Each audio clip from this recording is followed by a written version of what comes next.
สบายดีทุกคนมื้อนี้พิงกี้ก็จะมาเราข่าวหนึ่งเนาะที่ประเทศลาวซึ่งตอนนี้ก็เป็นข่าวที่ดังเนาะแล้วก็เป็นที่เว้าถึงหลายในตอนนี้ซึ่งข่าวนี้เนาะก็มาจากแขวงแสนสมบูรณ์นั่นเองทุกคนซึ่งข่าวนี้เนาะก็ได้เกิดอยู่ที่แขวงแสนสมบูรณ์เมืองรองแจงนั่นเองพิงกี้คิดว่าน่าจะใกล้กับแถวแบบว่าผ่านเมืองรองแจงไปแล้วก็จะเป็นเมืองอนุวงศ์เนาะ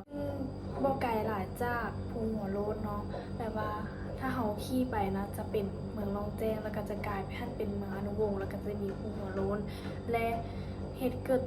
ขึ้นกับอยู่แบบเมืองรองแจ้งนั่นเองทุกคนและในคลิปนี้พิงกี้ก็จะมาเล่าข่าวตัวนี้ให้ทุกคนฟังเนาะว่าเป็นแนวใดสำหรับบางคนที่อาจจะยังบ่ฮู้เนาะก็จะเล่าให้พี่ๆทางฝั่งไทยแล้วก็ฟังลาวเนาะบางคนที่เข้ามาเบิ่งเนาะก็อยากเล่าให้ฟังเนาะบางคนยังบ่ฮู้เด้อข่าวนี้เกิดดนแล้วเนาะทุกคนก็บ่ดนปานใดประมาณเกือบอาทิตย์นึงแล้วอ่ะเขาเจ้าแบบสอบหาคนเนาะเหตุเกิดจากแบบว่ามีพวกผู้ชายกรรมกรหรือว่าพวกแรงงานประมาณนี้เขาเจ้าถือคนจีนใช้ให้ไปพูดให้คำหรืออย่างสักอย่างนี่แหละทุกคนแบบที่คนจีนต้องการนะแรงงานก็คือถ้าเป็นเงินไทยเนาะก็จะ150 บาทถ้าพิงกี้เบิ่งข่าวมาบ่ผิดเนาะประมาณนี้แล้วคนงานทั้ง10 คนก็ได้เข้าไปในถ้ำหนึ่งก็คือถ้ำอย่างบ่แหละเดี๋ยวทุกคนพิงกี้ไปเบิ่งมาแล้วเนาะซึ่งมันบ่มีซื้อถ้ำนี้บ่แม่นสถานที่ท่องเที่ยวแบบคนรู้จักเนาะมันเป็นถ้ำที่แบบใช้ในการหากินหรือว่าใช้ในการอีหยังสักอย่างมันบ่มีซื้อเนาะแล้วก็นั่นแหละทุกคนเขาเจ้าคนงานทั้ง10 คนนี้เขาเจ้าได้เข้าไปในถ้ำเขาเจ้าได้ขุดแบบทางน้อยๆเข้าไปนะเขาเจ้าแบบเป็นปุ๊บแล้วอันนี้เนาะช่วงนี้ก็เป็นช่วงฤดูฝนแล้ววันนี้ฝนพัดตกมันตกแล้วมันน้ำกระท่วมทุกคนแล้วก็แบบว่าพายุเข้าเนาะเฮ็ดให้หินปิดปากถ้ำแล้วคนออกมาบ่ได้และมี2 คนเนาะที่ออกมาได้ออกมาทันเขาเจ้าก็ออกไปก่อนแล้วเหลืออีก7 คนทุกคนที่ติดอยู่ในถ้ำตอนนี้และคนลาวเขาเจ้าก็แบบว่าโซหาพี่น้องเขาจะบ่เห็นเนาะแบบว่าไปเฮ็ดเวียกเป็นหยังคือบ่กลับเมืองสินะเขาเจ้าก็เลยแบบบ่ฮู้เส้นเท่าใดเนาะสิช่วยมันก็บ่มีกำลังอยู่ลาวเนาะและอีกแบบประมาณ 3-4 มื้อนี้เนาะแล้วก็แบบเขาเจ้าได้ลงข่าวสินะแบบว่าคนติดถ้ำอยู่ในลาวเขาเจ้าบ่ได้แจ้งแบบว่าต่างประเทศอีหยังให้มาช่วยได้คนลาวนี่แหละลงข่าวแล้วคนไทยนะไปเห็นคนไทยก็เลยแบบว่าติดต่อมาว่าจะช่วยเหลือสินะประเทศไทยเพิ่นก็ได้ส่งคนที่แบบว่ามีความเชี่ยวชาญในการเข้าไปในถ้ำนะก็คือคนนี้เนาะทุกคนเป็นคนดังใน TikTok เป็นอินฟูท่านนึงเขาเจ้าแบบก็ได้พากันขี่ยนต์อย่างมาช่วยผู้ประสบภัยการช่วยเหลือก็เป็นไปยากลำบากแห่งทุกคนเพราะว่าด้วยสภาพอากาศที่ฝนตกแล้วก็มันเฮ็ดให้น้ำท่วมน้ำไหลมาตลอดเลยทางเข้าถ้ำเนาะก็จะแบบเป็นทางน้อยๆทุกคนเข้าไปยากขนาดเลย1 นาทีรีเช็คคุณผู้ชมครับอีก1 คนที่จะต้องชื่นชมนั่นก็คือนายสมิธโกชาวฟินแลนด์นะครับซึ่งก่อนหน้านี้เคยไปช่วย13 หมูป่ามาแล้วนะครับล่าสุดมาช่วย7 คนลาวภาพด้านหลังที่คุณผู้ชมได้เห็นณขณะนี้คือแกเนี่ยลงพื้นที่ไปนะครับคุณผู้ชมครับแล้วก็ผ่านช่องแคบต่างๆเพื่อจะสำรวจแล้วก็ดูว่าจุดไหนที่จะพอลำเลียงผู้สูญหายทั้ง7 รายออกมาได้อย่างปลอดภัยคุณผู้ชมดูภาพนะครับมันลำบากมากๆจริงๆมันไม่สามารถที่จะเข้าไปได้ง่ายๆขนาดนั้นแต่นายสมิธโกคุณผู้ชมครับเข้าไปด้วยตนเองเนี่ยทดลองดูว่าถ้าเกิดเป็นเครื่องช่วยหายใจแบบนี้จะเข้าไปแบบไหนยังไงนะครับคุณผู้ชมครับน่าชื่นชมยังไงก็เป็นกำลังใจให้ด้วยนะครับเข้าไปในถ้ำเนาะแบบใช้เวลาโดนเติบทุกคนและจากนั้นข้าวในไทยก็ได้สร้างภาพจำลองขึ้นมานั่นก็คืออันนี้นี่ทุกคนก็เจ้าคาดว่าคนที่ติดในถ้ำ7 คนเนาะจะอยู่ไกลแบบประมาณทุกคนฮอนตัวนี้ไม่ไหวแล้ว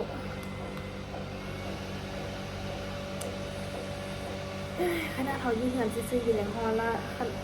ถ้าแบบว่าคนไปช่วยเหลือหรือว่าคนที่ติดถ้ำจะสำใดวะ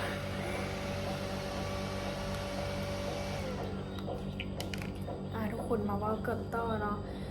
เขาเจ้าแบบคาดว่าคนที่ติดถ้ำน่าจะระยะทางที่แบบไปหากระเจ้านั้นน่าจะประมาณ340เมตรก็ถือว่าโคตรไกลเลยทุกคนระหว่างทางไปเนาะเขาจะบอกว่ามันจะมีทางแบบว่าอันนี้ลงมาปากถ้ำปุ๊บแล้วก็จะมีทางโค้งจังซี่นะทุกคนมันเป็นอันนี้ก็ยังดีที่แบบว่าให้เฮาแบบพักได้นะถ้าเป็นแบบทางแบบซีไปเรื่อยๆเลยนะคนก็จะอึดอัดนะทุกคนนะมันก็จะเข้าไปลำบากกว่าเก่าแล้วระหว่างทางไปนะก็จะมีทางปล่อยน้ำลงเนาะแบบว่าเขาจะเอื้อนว่าอย่างออกระบายน้ำออกไปนะเฮ็ดให้แบบว่าน้ำฝนตกน้ำก็จะบ่ท่วมหลายเนาะเพราะมันจะมีน้ำไหลออกไปน้ำเนาะอันนี้ก็คือดีอย่างนึงทางไปก็จะระหว่างทางไปก็จะมีทางโค้งซีเรื่อยๆเลยทุกคน3บ้านเลยประมาณ3บ้านนะคุณกี้คิดว่ากู้ภัยไทยนี่แบบโคตรแบบสุดยอดเลยทุกคนเขาเจ้าแบบโซกเนาะ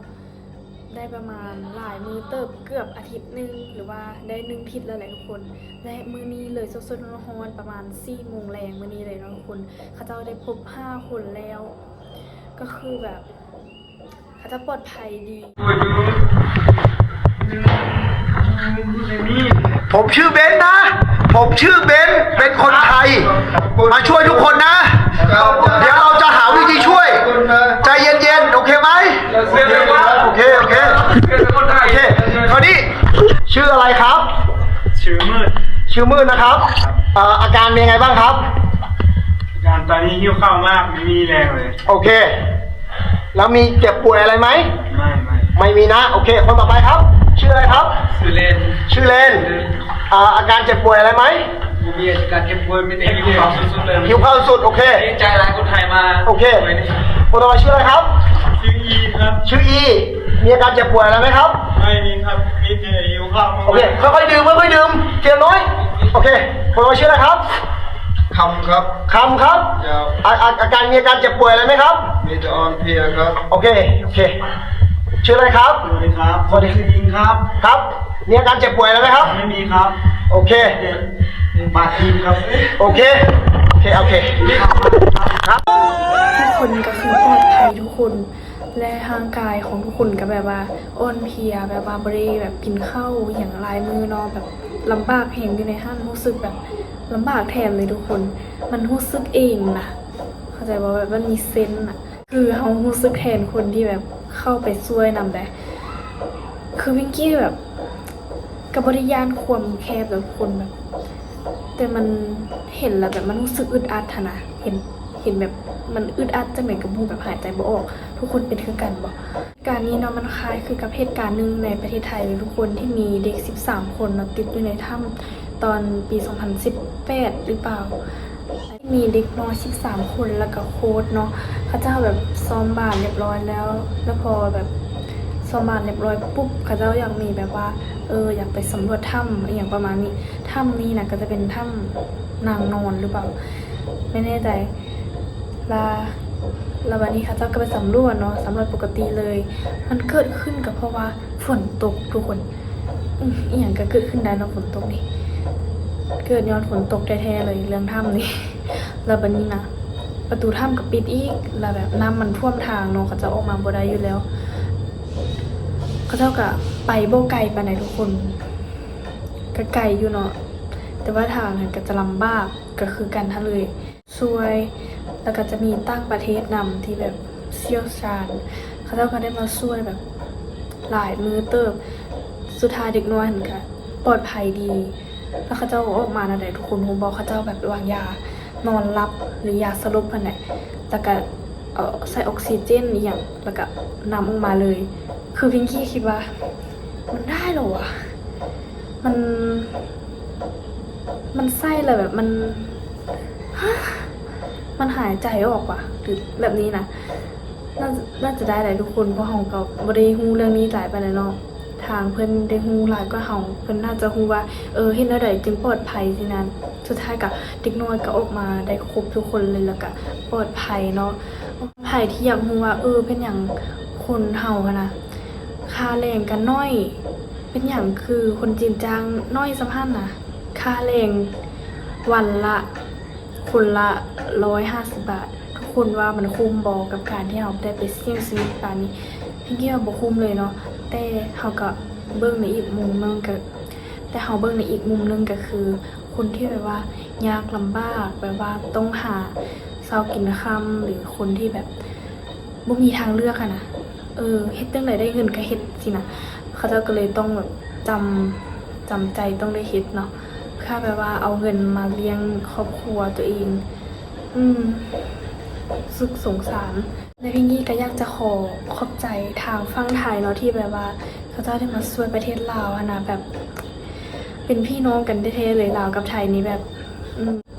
มีเหตุการณ์อย่างเดือดร้อนอย่างก็ช่วยกันเนาะก็คือประเทศไทยคือกันแบบ